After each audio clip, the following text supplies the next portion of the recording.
এটা হলে কি হয়, একটা সময়ে তার পায়ের গোড়ালির ওখানে আমরা জানি যে ক্যালকেনিয়াম বা এক ধরনের হাড় আছে, হাড় দিয়ে আছে, গোড়ালির হাড়, যেই সমস্যায় বাংলাদেশে প্রায় 70% মানুষ ভুগছে।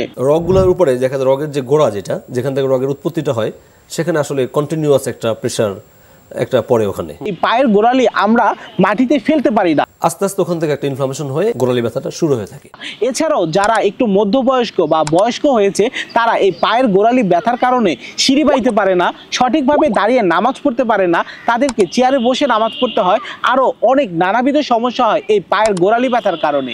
এই যে দেখুন আমাদের এই পায়ের এই গোড়ালিতেই কিন্তু আমাদের শরীরের সম্পূর্ণ ভার এবং ওজন বহন করে থাকে। এই পায়ের গোড়ালি আমাদের শরীরের এত গুরুত্বপূর্ণ একটা অংশ।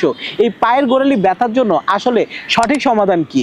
যখন আপনার পায়ের গোড়ালিতে প্রচন্ড ব্যথা হচ্ছে তখন আপনি এই তাকফি স্ট্রেস রিলিফ অয়েল 4 থেকে 5 ফোঁটা নিয়ে আপনার পায়ের গোড়ালিতে আলতোভাবে মাসাজ করুন। আমাদের এই তেলটি টানা 15 থেকে 20 দিন মাসাজ করে যেতে হবে। শুধুমাত্র পায়ের গোড়ালি না, ঘাড়ে ব্যথা, কোমরে ব্যথা, হাঁটুতে ব্যথা, জয়েন্টে ব্যথা, সকল প্রকার ব্যথায় আমাদের এই তাকফি স্ট্রেস রিলিফ অয়েলটি 100% কাজ করে ইনশাল্লাহ। তাই আর দেরি না করে এখনই আমাদের এই তেলটি অর্ডার করতে আমাদের স্ক্রিনে দেওয়া নম্বরে কল করুন, অথবা নিচে অর্ডার নাও অপশনে ক্লিক করে আপনার নাম, ঠিকানা, ফোন নাম্বার দিয়ে অর্ডারটি সাবমিট করুন। তাকফি, ব্যথা নিরাময়ের বিশ্বস্ত সঙ্গী।